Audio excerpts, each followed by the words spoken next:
मेरी बहुत दिनों से इच्छा थी और सेक्रेटरी डीपी से भी मैंने कहा था कि एक बार मैं आईडेक्स स्टार्टअप्स के लोगों से मैं मिलना चाहूंगा। वैसे संख्या भी वो छोटी है, बड़ी संख्या ये हो सकती है, लेकिन फिर भी मैं समझता हूं कि सबके जो इंपॉर्टेंट प्रॉब्लम्स अथवा चैलेंजेज हैं वो सब आ गए होंगे, मेरा मानना है। हो सकता है इसके अलावा भी कुछ हो तो देखेंगे आगे, लेकिन जो कुछ भी आया है, जो कुछ भी आपने सुझाव दिया है अथवा जो भी प्रॉब्लम्स हम लोगों के सामने रखी हैं, पूरी कोशिश करेंगे। मैं पॉलिटिक्स में हूं और पॉलिटिशियन बराबर आश्वासन देता है, लेकिन पॉलिटिक्स में होते हुए भी मैं कभी आश्वासन पब्लिक को भी नहीं देता हूं वोट हासिल करने के लिए।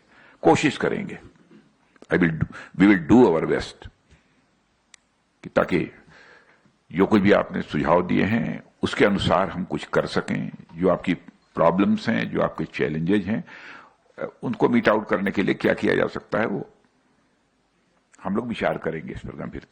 फाइनेंस से भी जो बात करने की जरूरत होगी, फाइनेंस मिनिस्ट्री से भी बातचीत करेंगे। वैसे आप सबके बीच आकर मुझे अच्छा लगा, और मैं जब भी आप सब इनोवेटर्स के बीच आता हूं तो आप सबकी एनर्जी, आप सबका उत्साह देखकर तो हम लोग भी कुछ अपने को एनर्जाइज फील करते हैं। डेफ एक्सपो या एरो इंडिया जैसे अनेक इवेंट्स में मैं आप सबके बीच पहले भी आता रहा हूं और आप सबसे मिलता रहा हूं, लेकिन इसके अलावा भी मेरा यह प्रयास रहता है कि मैं आप सभी युवाओं से, इसमें सभी युवा तो नहीं है, लेकिन उनसे भी अलग से मिलकर देश में चल रहे इनोवेशन और स्टार्टअप्स वेब के बारे में कुछ बातें करूं और कुछ अपने विचार भी आप सबके साथ शेयर करूं। साथियों, अभी यहां आने से पहले मैं आपके स्टार्टअप एग्जीबिशन को देख रहा था और मुझे देखकर खुशी हुई है कि आप सभी इनोवेटर्स उन तमाम टेक्नोलॉजिकल चैलेंजेस का समाधान लाने की अपनी तरफ से भरपूर कोशिश कर रहे हैं और कुछ चैलेंजेस का समाधान आप लाने में कामयाब भी हुए हैं, जो लंबे समय से हमारे लिए एक बहुत बड़ा चैलेंज था। रक्षा मंत्री के रूप में तथा भारत के एक नागरिक के रूप में यह मेरे लिए एक प्रसन्नता का विषय है और साथ ही हमारे लिए संतोष का विषय है कि आप लोग कर रहे हैं, अच्छा कर रहे हैं। और प्रसन्नता इस मामले में भी है कि हमने 60 टर्म में एक टारगेट तय किया और आप लोगों ने उसके लिए जी तोड़ मेहनत की और फाइनली हमने उस टारगेट को अचीव किया। अगर हम मोर देन 1.5 लाख करोड़ का डिफेंस प्रोडक्शन और 24,000 करोड़ का अप्रॉक्सीमेटली डिफेंस एक्सपोर्ट कर पाए हैं, तो इसमें आप लोगों का बहुत ही इंपॉर्टेंट रोल रहा है और इसके लिए भी मैं आप लोगों का के जो इफर्ट्स रहे हैं उसकी मैं सराहना करता हूं। और यह सब दिखाता है कि आगे भी आप सभी जब कोई टारगेट सेट करेंगे तो उसमें निश्चित रूप से आपको कामयाबी मिलेगी, सफलता हासिल होगी और उसमें कहीं कोई शक की गुंजाइश मैं समझता हूं कि नहीं है। लेकिन इस प्रसन्नता के साथ साथ मुझे इस बात का संतोष भी है कि जो हमारे आप सब हैं वह आज उन डीप, डिसरप्टिव और कॉम्प्लेक्स टेक्नोलॉजीज पर महारत हासिल कर रहे हैं जो न सिर्फ उनकी बल्कि भारत की टेक्नोलॉजिकल जर्नी को भी एक अलग दिशा दे रहा है। मैंने देखा कुछ ऐसे यहां पर जो रखे गए थे गैलरी में। साथियों, जब मैं भारत की टेक्नोलॉजिकल जर्नी की दिशा बदलने की बात कर रहा हूं तो यह बात मैं बड़ी जिम्मेदारी के साथ और बड़ी सावधानी के साथ भी कर रहा हूं। 2018 में जब हमने आईडेक्स लॉन्च किया था तो ऐसा नहीं है कि उससे पहले इस देश में टैलेंट की कमी थी। टैलेंट उसके पहले थे, अथवा उसके पहले इस देश में इनोवेशन की कमी थी, क्योंकि 2018 से पहले की स्थिति भी आप देखें तो पूरी दुनिया भर में भारत से निकला हुआ युवा हमेशा अपना परचम, अपना झंडा लहराता रहा है और टेक्नोलॉजी के क्षेत्र में भी भारत से निकले नौजवानों ने सिलिकॉन वैली तक में अपना परचम लहराया है। और हमेशा से भारतीय टैलेंट की कद्र पूरी दुनिया ने की है। पर उस समय स्थिति ऐसी थी कि हमारा जो टैलेंट था वो हमारे लिए कम यूटिलाइज हो रहा था और दूसरे देशों के लिए ज्यादा यूटिलाइज हो रहा था। डिफेंस सेक्टर में तो यह चीज और भी ज्यादा खुलकर सामने दिख रही थी। वैसे तो हमने आईटी सेक्टर में महारत हासिल की, फार्मास्यूटिकल क्षेत्र में भी महारत हासिल की, सैटेलाइट के क्षेत्र में भी हमने महारत हासिल की, टेलीकॉम के क्षेत्र में भी तथा कम्युनिकेशन के क्षेत्र में भी हमने महारत हासिल की। तो फिर ऐसी कौन सी बात थी कि हम डिफेंस सेक्टर में उस टैलेंट को रिफ्लेक्ट नहीं कर पा रहे थे।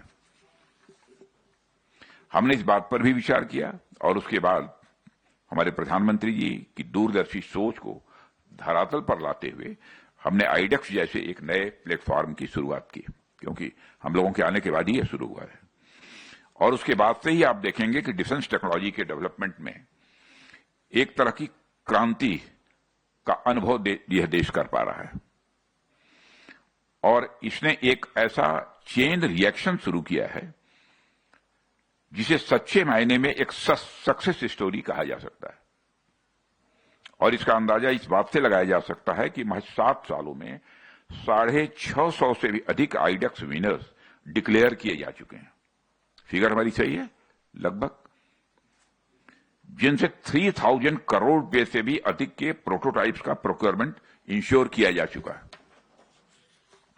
मुझे पूरा विश्वास है कि आईडेक्स से लेकर अदिति तक सभी स्टेक होल्डर्स के प्रयास से और जो यह जर्नी सक्सेसफुली पूरी की गई है और निश्चित रूप से हमें और भी आगे ले जाने के लिए, आगे जाने के लिए प्रोत्साहित करेगी यानी इंस्पायर करेगी। साथियों, जहां तक सरकार का प्रश्न है तो हमने iDEX, technology development fund, self certification scheme, defence testing infrastructure scheme जैसी सारी स्कीम्स के माध्यम से इनोवेशन और डिफेंस मैन्युफैक्चरिंग को एक नए लेवल तक ले जाने का प्रयास किया है। और हमारा प्रयास है कि हम युवाओं को उनकी पूरी क्षमता के साथ काम करने का एक बेहतर डिफेंस इकोसिस्टम दे पाएं। यह हमारी कोशिश है। और विभिन्न पॉलिसीज इंटरवेंशन के द्वारा हम लगातार यह प्रयास कर रहे हैं कि हमारे जो इंटरनल प्रोसीजर्स हैं वह और ज्यादा सिंप्लीफाई हों, ट्रायल्स में और अधिक तेजी आए और जो इनोवेटर्स हैं उनको एश्योर्ड प्रोक्योरमेंट इंश्योर किया जा सके। ये तो ठीक है, इस पर तो ताली तो बजनी ही चाहिए। इसका मतलब मत मान लीजिए कि हो गया, कोशिश कर रहे हैं, लेकिन कोशिश पर भी तो हमारी भी तो हौसला अफजाई होनी चाहिए। मैं समझता हूं कि इससे भी ईज ऑफ इनोवेशन में एक अच्छी खासी प्रोग्रेस होगी, मेरा विश्वास है। और इस संदर्भ में हम डिफेंस एक्विजिशन प्रोसीजर में भी कुछ बड़े सुधार लाने की कोशिश कर रहे हैं।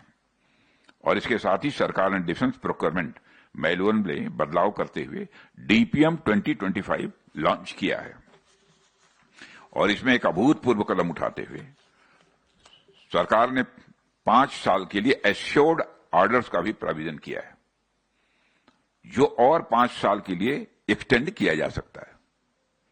और इसी तरह आईडेक्स स्कीम में लिबरल फाइनेंशियल प्रोविजंस के साथ साथ हम आईडेक्स कॉन्ट्रैक्ट में सिंप्लीफिकेशन लाने की भी कोशिश कर रहे हैं।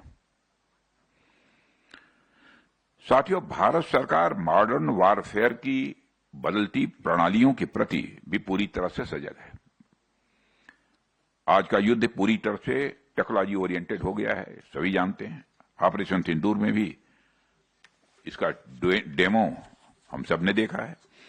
और इसमें हमने देखा है कि ड्रोन, एंटी ड्रोन वारफेयर एवं एयर डिफेंस सिस्टम जैसे नॉन कॉन्टैक्ट वारफेयर का महत्व आजकल बहुत बढ़ गया है।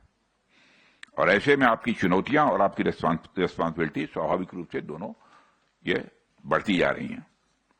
इसलिए हमें न सिर्फ existing state of the art technology जैसे artificial intelligence, quantum technology in defence आज में महारत हासिल करनी है, बल्कि हमें ऐसी फ्यूचरिस्टिक टेक्नोलॉजी के बारे में भी सोचना होगा जिसके बारे में दुनिया में अभी सोचा भी न गया हो। उसके बारे में भी आपको सोचना होगा और हमें यह प्रयास करना होगा कि हमारा व्यवहार सिर्फ नई टेक्नोलॉजीज के इमिटेटर होने तक, हमारा व्यवहार सिर्फ नई टेक्नोलॉजीज के इमिटेटर होने तक या रिएक्शनरी होने तक सीमित न रह जाए, बल्कि हमें क्रिएटिव और प्रोएक्टिव होकर भी काम करना होगा। हमारा आज जो भी डिफेंस इनोवेशन मिशन है, इसको अगर मैं इसको यदि मैं समअप करूं तो कुछ जरूरी बातें निकलकर सामने आती हैं। और आज जब हम 2047 तक एक विकसित राष्ट्र के लक्ष्य के साथ आगे बढ़ रहे हैं, तो हमें 3 बड़ी बातें ध्यान में रखनी होंगी। पहला, यह कि क्रिटिकल डिफेंस कैपेबिलिटीज में हमें high degree of self reliance achieve करनी होगी। दूसरा, हमें रक्षा के क्षेत्र में प्रोमिनेंट ग्लोबल एक्सपोर्टर बनना ही होगा। Third, cutting edge technological sectors में भारत को आगे ले जाने के लिए, भारत को एक लीडर बनाने के लिए हमें कुछ नए नीश टेक्नोलॉजीज में भी एडवांसमेंट हासिल करनी ही होगी। एग्रीड? अगर हम ये 3 चीजें कर पाए तो हम न सिर्फ 2047 तक भारत को एक विकसित राष्ट्र के रूप में स्थापित कर पाएंगे, बल्कि डिफेंस इनोवेशन के क्षेत्र में भी भारत को दुनिया के सबसे अगले देश के रूप में ले जाकर खड़ा कर दें, सबसे अग्रणी देश के रूप में खड़ा कर देंगे। और आप सब ये कर सकते हैं। साथियों, अब आप सोचिए कि आपके लिए कितने गर्व की बात है कि आपके इनोवेशन को हमारी आर्म्ड फोर्सेस के जवान भी सलामी देते हैं। अभी हाल ही में आईडेक्स के 2 विनर्स, रेफी M5 नोएडा, मैं गया भी था वहां, और गुरुत्व सिस्टम्स को ऑपरेशन सिंदूर में उनके योगदान के लिए सम्मानित किया गया है।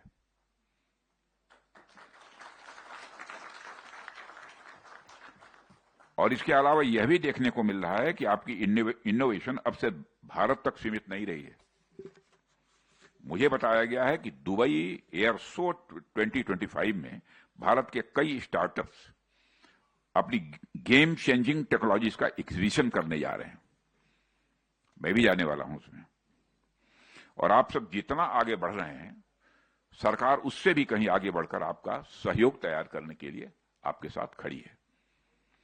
स्टार्टअप्स और एमएसएमईज को और भी अधिक सशक्त करने के लिए डिफेंस मिनिस्ट्री स्ट्रेटेजिक अलायंसेज बना रहा है। इसके तहत department of science and technology, department for promotion of industry and ये इंटरनल ट्रेड और फाइनेंशियल इंस्टीट्यूशंस के साथ कोलैबोरेशन भी किया जा रहा है।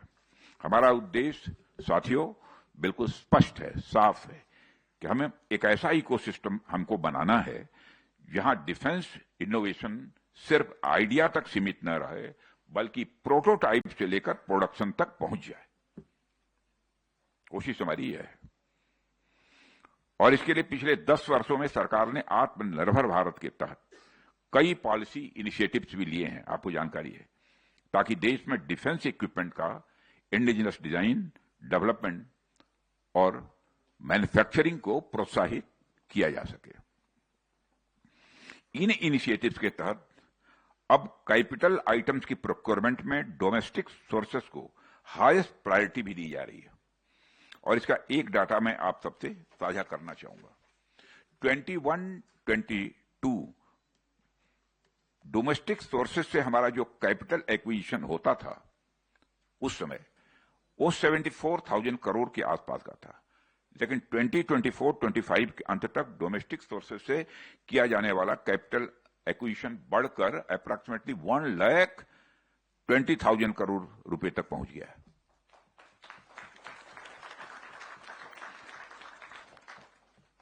और मैं समझता हूं कि यह जो चेंज दिखाई दे रहा है, बदलाव दे रहा है, केवल डाटा का नहीं है बल्कि यह सोच का है।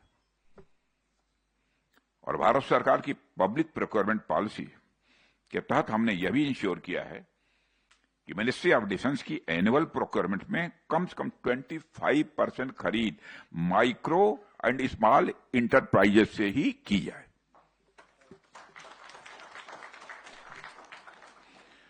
और वर्तमान में 350 से ज्यादा आइटम्स तो ऐसे हैं जिन्हें केवल माइक्रो एंड स्मॉल इंटरप्राइजेस से ही खरीदा जा सकता है। और इस तरह के तमाम पॉलिसी रिफॉर्म्स लाकर हम सभी वेंडर्स को डिफेंस सप्लाई चेन का हिस्सा बनाने की पूरी कोशिश कर रहे हैं। साथियों, रक्षा के क्षेत्र में भारत की आत्मनिर्भरता अब पॉलिसी या घोषणाओं तक ही सीमित नहीं रही है, बल्कि यह एक्शन, इंपैक्ट और रिकॉग्निशन के स्तर तक पहुंच गई है। यह सही है कि नहीं? बिल्कुल सही है कि सही है। और आत्मनिर्भर भारत की यात्रा में समझता हूं कि अब पॉलिसी से प्रैक्टिस तक और इनोवेशन से इंपैक्ट तक पहुंच चुकी है। इससे आप सभी अब तक एक महत्वपूर्ण भूमिका निभाते आए हैं और आगे भी निभाएंगे, मेरा ऐसा विश्वास है। अंत में एक और आग्रह मैं आप सबसे करना चाहूंगा। आप लोग जानते हैं कि हमारा स्टार्टअप इकोसिस्टम आज बहुत तेजी से आगे बढ़ रहा है और आज देश में 100 से भी अधिक यूनिकॉर्न्स बन चुके हैं। 100, अब अप्रॉक्सिमेटली 120 या 125 हो गए हैं। परंतु डिफेंस सेक्टर में अभी कोई यूनिकॉर्न सामने नहीं आया है। मैं आप सबको शुभकामनाएं देता हूं कि आप भी आ जाइए। और आप सभी डायनेमिक, एनर्जेटिक और एम्बिशियस नौजवान हैं। ओवर एम्बिशियस नहीं है आप, एम्बिशियस हैं। एम्बिशियस ही रहना चाहिए, ओवर एम्बिशियस नहीं होना चाहिए। तो जाते जाते मैं आपसे जरूर कहना चाहूंगा कि आप में से हर युवा यह कोशिश करे कि आने वाले समय में वह डिफेंस सेक्टर में एक यूनिकॉर्न के रूप में इस्टेब्लिश अपने को करेगा। और आप सब अपने डिफेंस स्टार्टअप को यूनिकॉर्न बनाने की ओर बढ़िए। यह न केवल आपके लिए बल्कि डिफेंस सेक्टर और पूरे राष्ट्र के लिए बहुत बड़ी बात होगी। बड़े एक सेंस ऑफ प्राइड जिसे कहते हैं ना, वो लोगों के अंदर आएगा।